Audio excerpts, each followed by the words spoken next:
Bienvenue sur la chaîne Question de Perspective et aujourd'hui on se penche sur mon gameplay de Monster Crown.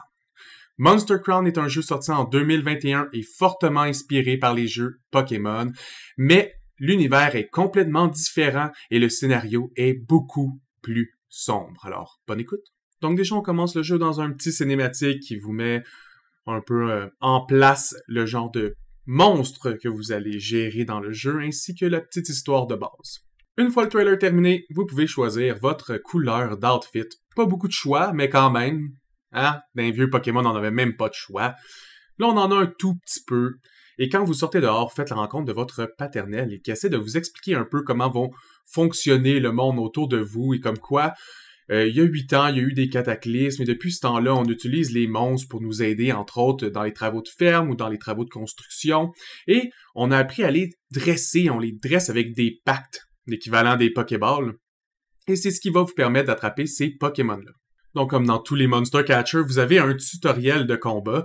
Dans le tutoriel de combat, c'est le monstre que vous passe votre père pour vous montrer la base du jeu, entre autres la barre de points de vie ici avec la grosse flèche rouge, le nom du Pokémon, les actions que vous pouvez faire avec votre monstre, entre autres attaquer, switch de monstre. Vous avez aussi des ordres que vous pouvez donner, entre autres les contrats, hein? Tu sais, si on veut essayer d'attraper l'autre monstre, on lui offre un contrat de travail. Et tout ça, vous allez le voir dans la barre d'action. Donc ici, on peut voir que dans mes actions, j'ai le choix entre Body Tackle ou Swipe. Quand vous êtes sur un des skills, un peu comme toutes les Monster Catcher Games ou les jeux avec des stratégies tour par tour, vous allez avoir un petit aperçu descriptif de l'habilité, sa force, ainsi que le type d'attaque duquel l'attaque fait partie. Contrairement à Pokémon, dans lequel il y a je pense 12, 13 types, même je pense qu'il y en a plus que ça, là, je sais pas le nombre exact, mais il y a vraiment beaucoup de types de Pokémon, que ce soit Grass, Water, Fire, Flying, etc. Dans ce jeu-là, il y en a 5. Donc, c'est quand même assez facile de retenir qui a l'avantage contre qui. Aussi, dans Pokémon, vous allez retrouver des types de Pokémon qui ont des avantages et des désavantages contre plusieurs autres types de Pokémon, alors que dans ce jeu-là, t'es juste fort contre un type et t'es faible contre un autre type. Par contre, même si ici on voit que T-Don est de ce type-là, le carré jaune, cette attaque Body Tackle est plutôt du carré rouge. Un peu comme dans Pokémon, c'est pas parce que vous êtes un Fire type que vous n'avez pas le droit à un normal attaque ou un autre type d'attaque. Donc ça respecte les mêmes mécaniques. Toutefois, dans Pokémon, il y a des PP, vous êtes limité à un nombre de fois que vous pouvez faire une attaque avant de devoir aller healer votre Pokémon ou votre monstre, dans ce cas-ci. Dans ce jeu-là, il n'y en a pas.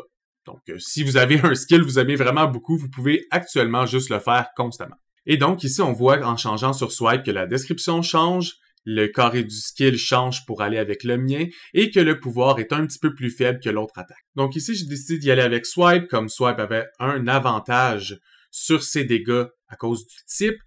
D'ailleurs, quand vous le faites, comme tous les jeux un peu comme Pokémon, vous allez avoir l'indication, comme vous avez vu apparaître en dessous, ça disait Type Advantage Boost. Et après ça, vous avez aussi l'indication de qu'est-ce que l'ennemi utilise. Donc ici, c'est dans le tutoriel qui t'apprend comment attraper un des monstres. Vous voyez que là, on a un peu toutes les options de disponibles. On peut aussi forfeit le combat, on peut s'échapper du combat, en plus de faire notre offre de switch et d'attaquer. Donc évidemment, dans tous ces jeux-là, c'est plus facile d'attraper un monstre si vous l'avez déjà endommagé ou encore une fois, si vous lui avez fait un effet. Toutefois, dans ce cas-ci, j'ai vraiment sous-estimé. En fait, je pensais que j'allais faire moins de dégâts. Je l'ai one-shot. Il a fallu que je prenne un autre encounter et j'ai resté. Et voici une partie du jeu que je trouvais vraiment le fun. Contrairement au Monster Catcher plus classique dans lequel tu vas te faire proposer 3 choix. Tu vas pouvoir les regarder, voir leur nom, regarder un peu à quoi ils ressemblent, c'est quoi leur skill. Dans ce jeu-là, tu réponds à un questionnaire qui va te donner 5 choix différents. Puis selon les choix que tu as pris, c'est ça qui va déterminer ton starter, selon un peu la personnalité de ton personnage. Je trouvais ça intéressant, ça faisait une petite twist à la Harry Potter style avec le choix. Ici, comme vous pouvez voir, c'est mon starter Pokémon. Il vous suit derrière vous. Ce qui est quand même le fun. D'un vieux, on n'avait pas ça. Fait que vieux style, mais avec des nouvelles fonctionnalités. Puis comme vous pouvez voir, il y a aussi un autre typing. Lui, c'était le typing Dark ou Trickster. Et avec 2 nouveaux skills. Aussi, comme vous pouvez voir, rapidement dans le jeu, vos monstres vont avoir des habilités qui permettent de descendre, entre autres, la défense ou descendre la vitesse, ce qui vous permet des stratégies un peu plus poussées que juste faire l'attaque qui fait le plus mal constamment et espérer gagner. Lorsque vous avez fini de vaincre un monstre ou un dresseur de monstres, ça va vous donner de l'expérience. Vous allez pouvoir voir votre monstre avancer sur sa ligne d'expérience vers le level up. Et s'il atteint enfin la ligne, vous allez avoir l'indication en dessous, entre autres que si Primeagon grew to level 5, et s'il apprend un skill, c'est aussi là que ça va l'apprendre. Si vous apprenez plus que 4 skills sur votre monstre, comme dans la majorité de ces jeux-là, vous allez devoir faire des choix. Ces choix-là vous pouvez les remodifier en allant dans le menu de votre monstre. Donc, c'est un peu moins restrictif que les vieux jeux de Pokémon. On aime ça.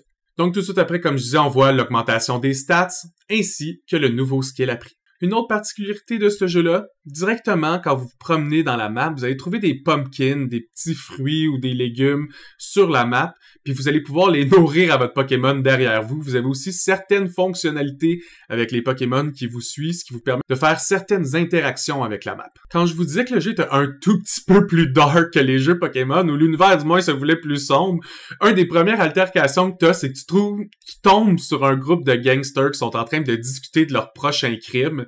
Pis t'es juste là. Puis ils sont comme, oh, pourquoi il nous écoute, lui? Fait que tu te mets déjà à dos des organisations criminelles assez rapidement, puis tu te rends compte que les criminels essaient de contrôler ces monstres-là pour justement essayer de causer la zizanie. Donc tout de suite après avoir vu les gangsters, vous avez un peu le premier boss du jeu. C'est un peu là que j'ai été hook. Habituellement, les Monster Catchers, j'ai besoin d'un certain niveau de difficulté pour avoir envie de continuer, pour avoir envie de faire ce grind-là, des niveaux des fois qui peut être long, sans nécessairement, tu sais, les Pokémon, c'est pas pour rien, si vous connaissez ça, il y a plein de Nuzlocke, des règlements que vous mettez dans votre propre game pour vous rendre la vie plus difficile pour que le jeu soit un peu plus le fun, on va se le dire. Et cet encounter-là, j'étais vraiment pas prêt. Faut dire que j'avais pas capturé une grosse team, j'avais du fun avec juste 2-3 monstres. Je voulais garder les mêmes, je voulais pas vraiment prendre ceux qui m'intéressaient pas. Et là, je suis arrivé contre lui, vraiment under-level, pis il m'a swoop, mais tellement swoop. Je me dis, s'il y a cette possibilité-là dans le jeu, c'est le fun. Ça rend aussi la possibilité à ce jeu-là de faire des Nuzlocke. Il y a aussi le concept de route. Vous pouvez capturer juste un Pokémon par route. Puis si vos Pokémon meurent, ils meurent définitivement. Dans ce jeu-là, avec la force que les monstres ont contre vous, ça rend l'expérience vraiment le fun. Puis même si vous l'avez joué de base, l'expérience est très plaisante, malgré que c'est un vieux design. C'est sûr que ça se peut que les graphiques vous interpellent pas. Vous êtes plus interpellés justement par les nouveaux jeux Pokémon. Mais j'aimais un peu l'aspect nostalgique des graphiques. Puis les mécaniques étaient quand même le fun. Rien de révolutionnaire. En fait, la partie de la révolutionnaire, je vais vous la montrer un peu plus tard dans la vidéo, mais en termes de combat, directement dans le combat, c'est très très classique jeu de stratégie de monstres, d'équipe de monstres. Puis là-dessus, ça m'a vraiment satisfait. Entre autres, il y a certains monstres qui ont des designs vraiment le fun. Donc, une fois que le monstre m'a tué, on réapparaît au début à la ville, proche de notre maison, il suffit de continuer. Un peu comme dans les jeux Pokémon, lorsque vous mourrez, vous recommencez proche d'un Pokémon Center et on recommence. Je vais juste faire une petite pause dans la vidéo pour vous montrer un autre monstre, le Sacred, et je l'attaquais avec mon skill de Scythe de la mort. Vous voyez, l'animation était différente que juste le petit swipe. Ça reste, c'est pas des animations qui vont tout déchirer, là, que vous allez avoir envie de payer pour pouvoir les utiliser dans d'autres jeux tellement qu'ils sont nice. Non, non, non. Mais ils font la job. Des fois, vous allez vous promener sur la map, vous allez trouver des endroits où il y a des Pokémon statiques avec des têtes de mort en haut d'eux. Souvent, c'est pour vous indiquer que le monstre est vraiment plus haut niveau que vous. Peut-être revenir une fois que vous allez avoir une équipe qui est prête pour ça. Un autre monstre que j'avais décidé de prendre dans mon équipe parce que je trouvais drôle, c'est Laz, le chien zombie. D'ailleurs, c'est drôle parce que dans ce jeu-là, t'as pas les évolutions classiques. Je vais faire ma petite pause d'évolution. Vous allez pas en voir dans mon playthrough parce que j'ai joué 1h30. Je me suis pas encore rendu à un endroit où j'allais avoir une évolution, mais j'étais quand même proche. Et comment ça fonctionne, c'est que vous avez des formes, puis ces formes-là sont selon les choix que vous allez prendre avec votre évolution. C'est un peu plus, pas compliqué, mais c'est vraiment différent que le linéaire classique qu'on retrouve dans Pokémon. Entre autres, Laz, qui est un chien zombie, sa seule forme évolutive ou sa forme changée se retrouve à être si vous guérissez sa forme zombifiée, comme une façon de le healer dans le jeu, il devient un chien normal, guéri, donc sa forme évoluée, c'est lui guéri. C'est quand même drôle, puis c'est différent de ce qu'on a l'habitude. Donc, vous allez très rarement vous retrouver avec un petit Pokémon, que là, il y a une forme intermédiaire, pour ça, il y a une grande forme. Ça va être plus, il y a une forme A, puis après ça, selon ce que vous allez y mettre comme évolution, il va avoir soit la B, la C, la D, la E. Très différent. Puis si ça vous intéresse, ben, vous pouvez aller voir évidemment sur Google, marquer Monster Crown Evolution, aller regarder des graphes, il y en a des très cool. Donc ici, c'est l'aspect que je vous disais dans le jeu qui m'a vraiment surpris, que je m'y attendais pas. Je commence à me battre contre un monstre. Déjà, ça me dit son nom, c'est 3 points d'interrogation. Donc, je choisis mon monstre à moi, je suis pas sûr. Encore une fois, son nom, 3 points d'interrogation. Ça vient m'expliquer que c'est parce que c'est un crossbreed. Des fois, ça va arriver dans le jeu que certaines espèces vont se mélanger ensemble pour vous donner des nouvelles formes de monstres.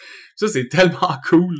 Donc, si tu réussis à atteindre ces animaux-là qui ont pas de nom, ces monstres-là qui sont nouveaux dans l'univers de ce jeu-là, ben, tu peux le nommer. Tu vas nommer cette nouvelle découverte, puis ça va devenir une nouvelle espèce de monstre. Donc, si je lui offre un normal pacte, évidemment, il l'accepte comme il restait juste 4 HP sur 28. Ça me dit 3 petits points d'interrogation has been recruited. Puis là, quand tu ouvres ton menu, tu peux aller changer son nom, puis aller voir ses habilités, puis aller voir un peu, c'est quoi ce mélange-là?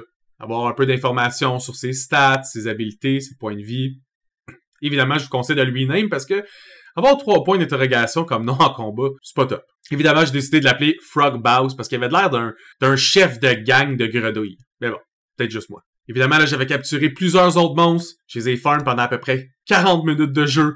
Il était temps de prendre ma revanche. Comme vous pouvez voir, vous pouvez aussi courir sur les petits jumps pour sauter d'un bord à l'autre pour vous sauver du temps de déplacement. C'est quand même très le fun. Et donc maintenant, le temps de la revanche. Laz était le premier envoyé. Il finit par succomber, mais non sans avoir descendu la défense du boss vraiment considérablement.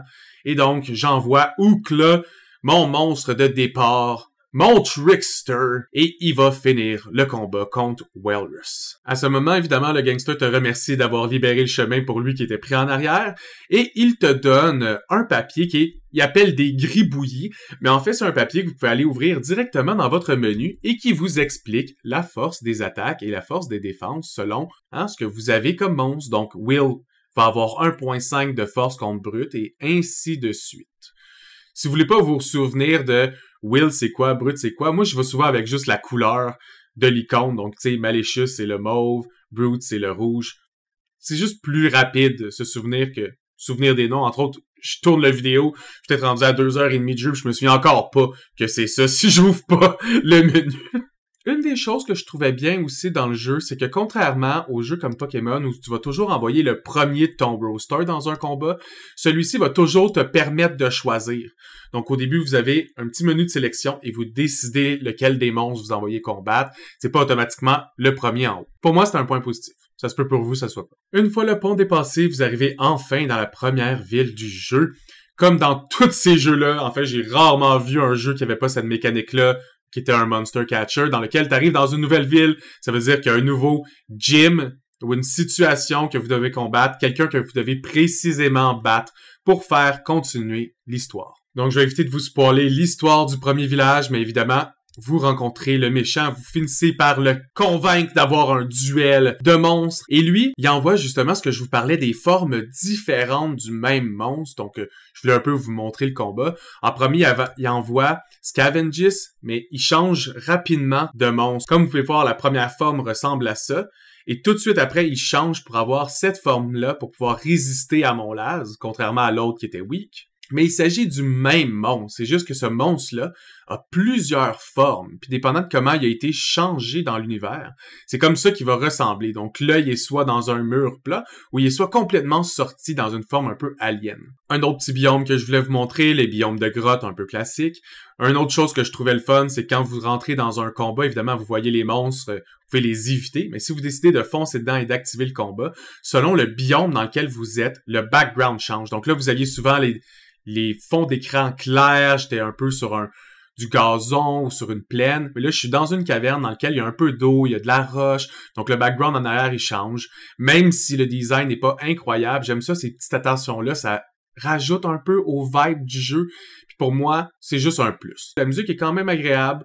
Pour moi, elle va pas déranger. Ça sonne un peu classique vieux jeu dans l'époque de Mega Man mélangé à Pokémon. Je trouvais comme soundtrack accessible dans le jeu. Et voici le dernier monstre que j'ai décidé d'attraper dans mon équipe parce que je le trouvais cute, Byleth, avec un petit NPC qui peut healer. Donc j'avais décidé d'arrêter là mon heure de gameplay et me préparer pour ma prochaine séance de grinding. Globalement, le jeu, je donne un 7, 7.5. Il faut savoir que les jeux Pokémon, je leur donne un 8, 8.5.